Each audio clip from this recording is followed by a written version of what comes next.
Hello friends, இன்றைக்கி நம்ம daily லைஃப்க்கு தேவையான கிச்சன் டிப்ஸ் அண்ட் ட்ரிக்ஸ் தாங்க பார்க்க போகிறோம்.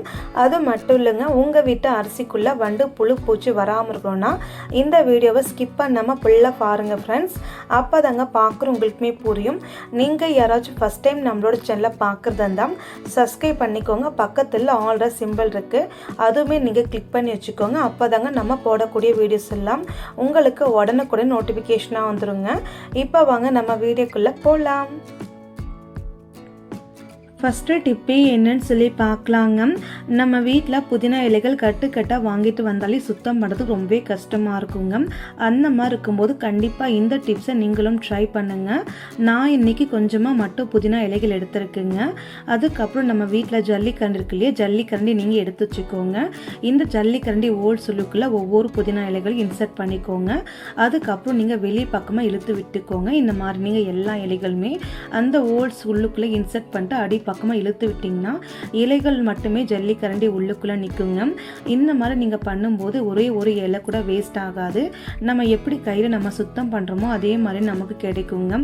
இந்த மாதிரி எத்தனை கட்டு புதினா இருந்தாலும் சரிங்க, இந்த மாதிரி நீங்கள் சுத்தம் பண்ணிங்கன்னா ரொம்பவே டைம் சேவ் ஆகுங்க, நமக்கு கஷ்டமும் தெரியாது. இப்போ பாருங்கள், நான் எல்லா புதினா இலைகளையும் இதுக்குள்ளே இன்சர்ட் பண்ணிட்டு எல்லா புதினா இலைகளுமே நம்ம சுத்தம் பண்ணியாச்சு. அதுக்கப்புறம் நீங்கள் எப்போதும் போல் இந்த புதினா இலைகள் நீங்கள் ஒரு பிளேட்டில் போட்டு மறுபடியும் நீங்கள் இதே போல் புதினா இலைகள் நீங்கள் சுத்தம் பண்ணி எடுத்துக்கலாங்க.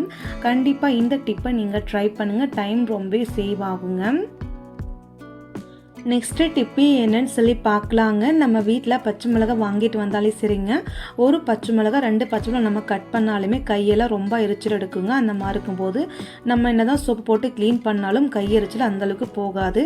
அதுக்கு இந்த டிப்பை நீங்கள் ட்ரை பண்ணுங்கள். பச்சை மிளகா நீங்கள் கட் பண்ணுறதுக்கு முன்னாடி கொஞ்சமாக நீங்கள் எண்ணெய் அப்ளை பண்ணிக்கோங்க. 2 கையிலுமே நீங்கள் கொஞ்சமாக எண்ணெய் அப்ளை பண்ணிக்கலாங்க. இந்த மாதிரி நீங்கள் தேங்காய் எண்ணெய் இல்லை சமையல் எண்ணெய் அப்ளை பண்ணிவிட்டு அதுக்கப்புறம் நம்ம எடுத்துருக்க எவ்வளோ பச்சை மிளகா இருந்தாலும் சரிங்க, அந்த பச்சை மிளகா ஃபுல்லாகவே நம்ம காம்பு ஃபுல்லாகவே நம்ம க்ளீன் பண்ணிக்கலாம்.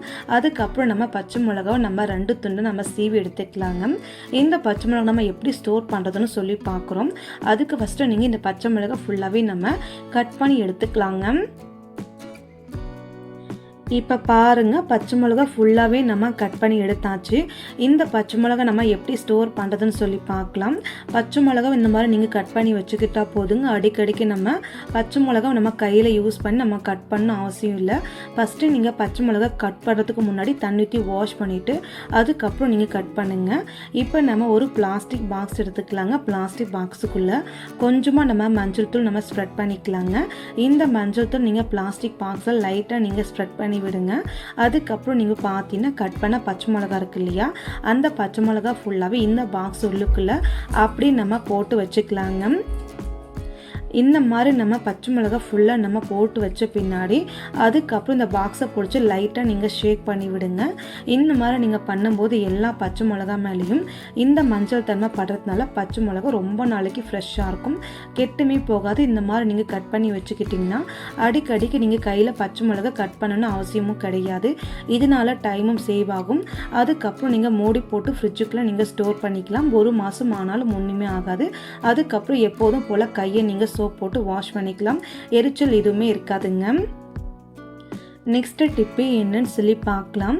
நம்ம வீட்டில் நம்ம புதினா கட்டு வாங்கிட்டு வந்தாலே புதினா இலைகள் 1 நாள் 2 நாள் மட்டுமே நல்லா இருக்குங்க. நாளாக புதினா இலைகள் ஒரு மாதிரி வாடி வதங்கி போயிடும் இல்லையா, அந்த மாதிரி எதுவுமே ஆகாமல் இருக்க நீங்கள் வாங்கிட்டு வரும்போது எந்த அளவுக்கு ஃப்ரெஷ்ஷாக இருக்குமோ அதே மாதிரி 1 மாதம் ஆனாலும் அப்படியே இருக்குங்க. அது எப்படின்னு சொல்லி பார்க்கலாம். இந்த புதினா இலைகள் அப்படியே இருக்கட்டுங்க. நம்ம எக்ஸ்ட்ரா பார்த்தீங்கன்னா ஒரு கவர் ஒன்று எடுத்துக்கலாங்க. கொஞ்சம் பெரிய கவர் நம்ம எடுத்துக்கலாங்க. இந்த புதினா இலைகள் எடுத்துகிட்டு ஃபஸ்ட் நம்ம கவர் வச்சுக்கலாங்க. கவர் வச்சுட்டு அதுக்கப்புறம் நீங்கள் புதினா இலைகள் ஃபஸ்ட்டு இந்த கவர் உள்ளுக்குள்ளே போட்டுக்கலாங்க. புதினா இலைகள் முன் பக்கமும் புதினாவுடைய இலைகள் வேர் இருக்கு இல்லையா, அந்த வேரை நீங்கள் கவருக்கு வெளியே தர்ற மாதிரியும் இது போல் நீங்கள் புதினா இலைகள் நீங்கள் போட்டு வச்சுக்கணுங்க. இந்த மாதிரி நீங்கள் புதினா இலைகள் போட்டு வச்ச பின்னாடி நீங்கள் கட்டலாம் கூடாதுங்க. இந்த பேப்பரை மட்டும் சும்மா நீங்கள் லைட்டாக நீங்கள் சுற்றி மட்டும் வச்சுக்கணுங்க. இதை நம்ம எப்படி ஸ்டோர் பண்ணி வைக்கலான்னு சொல்லி பார்க்கலாம். ஃபஸ்ட்டு இந்த காய் கட்டிங் போட்டு நம்ம சைடில் வச்சுக்கலாங்க. இந்த புதினா இலைகளும் நீங்கள் சைடில் வச்சுக்கோங்க. அதுக்கப்புறம் உங்கள் வீட்டில் இருக்கிறதுலே ஒரு பெரிய கிளாஸ் நம்ம எடுத்துக்கலாங்க. பெரிய கிளாஸில் ஒரு 1/4 டம்ளர் போல் மட்டும் நம்ம தண்ணி எடுத்துருக்கோங்க. இந்த தண்ணி எடுத்து விட்ட பின்னாடி நம்ம புதினா இலைகள் எடுத்தோம் இல்லையா, அந்த புதினா இலைகள் காம்பு பகுதி படுற மாதிரி இந்த டம்ளர் உள்ளுக்குள்ளே இப்படி நீங்கள் வச்சு விட்டுருங்க. இந்த மாதிரி நீங்கள் வச்சு விட்ட பின்னாடி ஃப்ரிட்ஜுக்குள்ளே வச்சு நீங்கள் ஸ்டோர் பண்ணால் போதுங்க.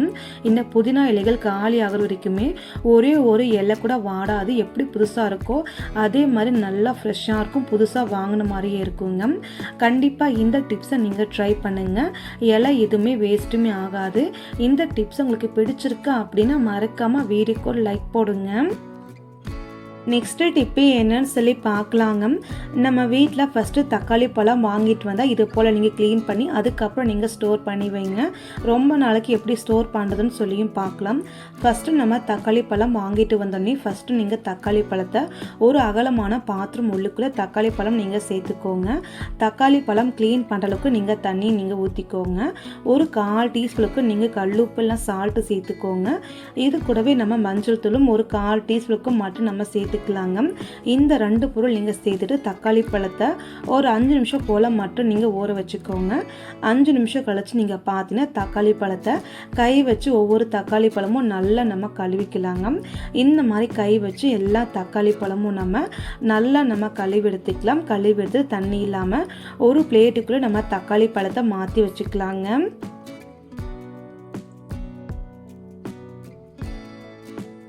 இப்போ பாருங்கள், தக்காளி பழம் ஃபுல்லாகவே நான் க்ளீன் பண்ணி வேறொரு பிளேட்டுக்கு மாற்றி வச்சுருக்கேன்.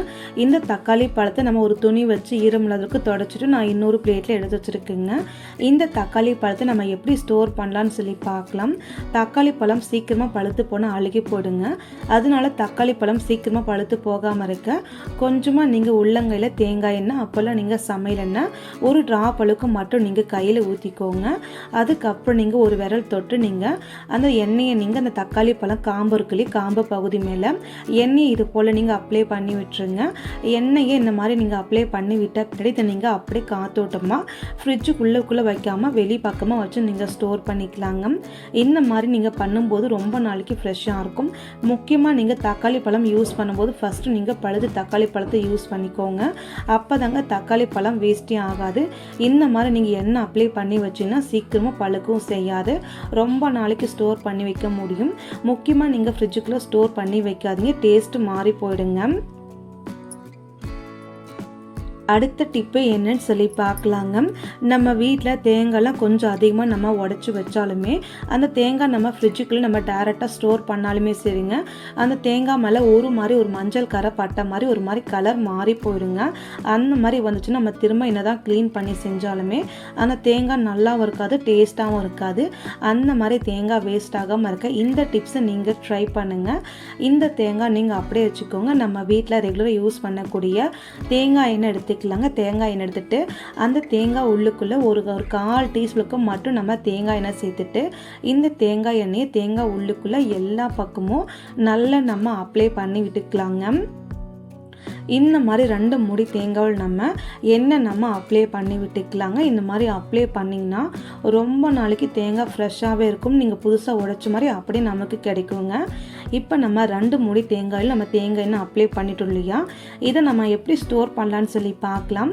இந்த தேங்காவை நீங்கள் சைடில் வச்சுட்டு ஒரு கவரை எடுத்துக்கலாங்க. கவரை நீங்கள் எடுத்துகிட்டு கவர் உள்ளுக்குள்ளே தேங்காவை நீங்கள் மேலே பார்த்த மாதிரி நீங்கள் வச்சுக்கணும். கீழே கமத்த மாதிரி வைக்காமல் மேலே பார்த்த மாதிரி வச்சுட்டு இது மேலே சும்மா நீங்கள் கவரை மட்டும் நீங்கள் சுற்றி வச்சுக்கோங்க.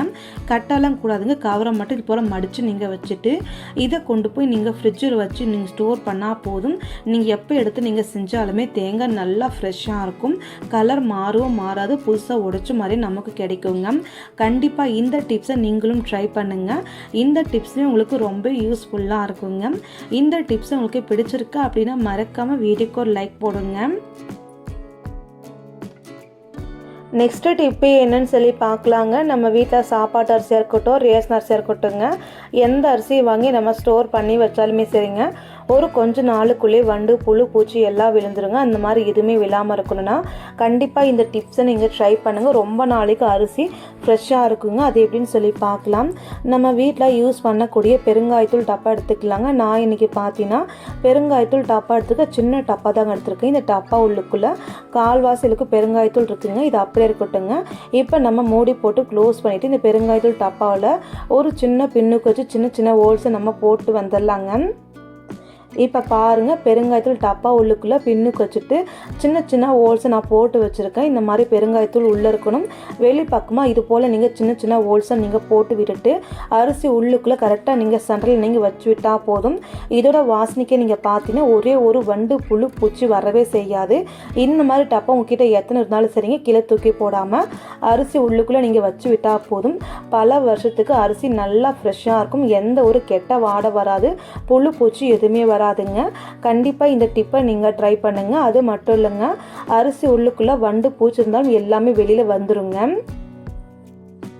இப்போ நம்ம அரிசியில் இருக்கக்கூடிய வண்டை நம்ம எப்படி ரிமூவ் பண்ணலான்னு சொல்லி பார்க்கலாம். ஃபஸ்ட்டு ஒரு கப்பில் நீங்கள் 1/4 கப் அளவுக்கு மட்டும் வினிகர் ஊற்றிக்கோங்க. இந்த கப்பை நம்ம அரிசி உள்ளுக்குள்ளே சென்டரில் நீங்கள் வச்சு விட்டுக்கோங்க. நம்ம ஏற்கனவே பெருங்காயத்தூள் டப்பா அரிசி உள்ளுக்குள்ளே வச்சுருக்குங்க. அதுக்கு மேலே நம்ம வினிகர் வச்சுருக்குங்க. இந்த 2 பொருள் இருக்கிறதுனால பார்த்தீங்கன்னா அரிசி உள்ளுக்குள்ளே எத்தனை வண்டு இருந்தாலும் சரிங்க, அந்த வண்டு ஃபுல்லாகவே ஒரு கொஞ்சம் நேரத்துக்குள்ளேயே வெளியில் ஆரம்பிக்குங்க. இந்த மாதிரி மேலே வண்டு வந்துச்சுன்னா வச்சுக்கோங்க, ஒரு கொஞ்ச நேரம் நீங்கள் அப்படி விட்டுட்டு வண்டு மேலே வரும்போது அதுக்கப்புறம் நீங்கள் பாக்ஸில் மூடி போட்டு நீங்கள் க்ளோஸ் பண்ணிட்டு ஒரு 1/2 ஹவர் நீங்கள் அப்படியே விட்டுருணுங்க. இந்த அரிசிக்குள்ளே எத்தனை வண்டு புழு பூச்சிருந்தாலுமே அது எல்லாமே இந்த கப்புக்குள்ளே விழுந்து கிடக்குங்க. இந்த வினிகர் பெருங்காயத்தூள் வாசனை பிடிக்காமல் இந்த கப்புக்குள்ளே விழுந்து இறந்து கிடக்கும். அதுக்கப்புறம் அரிசி நல்லா சுத்தமாக இருக்கும். அதுக்கப்புறம் நம்ம இந்த கப்பை எடுத்து வெளியில் வச்சுட்டு எப்போதும் போல் நீங்கள் அரிசி நீங்கள் ஸ்டோர் பண்ணி வச்சிங்கன்னா 10 வருஷம் ஆனாலும் அரிசி உள்ளுக்குள்ளே வண்டு புழு பூச்சி எதுவுமே வராது. கண்டிப்பாக இந்த டிப்ஸை நீங்கள் ட்ரை பண்ணுங்கள். இப்போ நம்ம ஒரு 1/2 ஹவர் மட்டும் கழித்து எடுத்தாச்சு. அந்த வினிகர் உள்ளுக்குள்ளே பாருங்கள், ஒரு 4-5 வண்டு மட்டும் விழுந்து கிடக்குங்க. இது நம்ம தூர வச்சுட்டு எப்போதும் போல் க்ளோஸ் பண்ணி வச்சுக்கோங்க. கண்டிப்பாக இந்த டிப்ஸ் உங்களுக்கு ரொம்ப யூஸ்ஃபுல்லாக இருக்குங்க. மறக்காமல் இந்த டிப்ஸை நீங்கள் ட்ரை பண்ணுங்கள். ரொம்ப நாளைக்கு அரிசி நல்லா ஃப்ரெஷ்ஷாக இருக்கும். இந்த டிப்ஸை பிடிச்சிருக்கு அப்படின்னா மறக்காமல் வீடியோக்கு லைக் பண்ணுங்கள், சப்ஸ்கிரைப் பண்ணுங்கள், ஷேர் பண்ணுங்கள், ட்ரை பண்ணுங்கள், உங்கள் ஃப்ரெண்ட்ஸ் அண்ட் ஃபேமிலிக்கு ஷேர் பண்ணுங்கள். Thank you friends. தேங்க்ஸ் ஃபார் வாட்சிங்.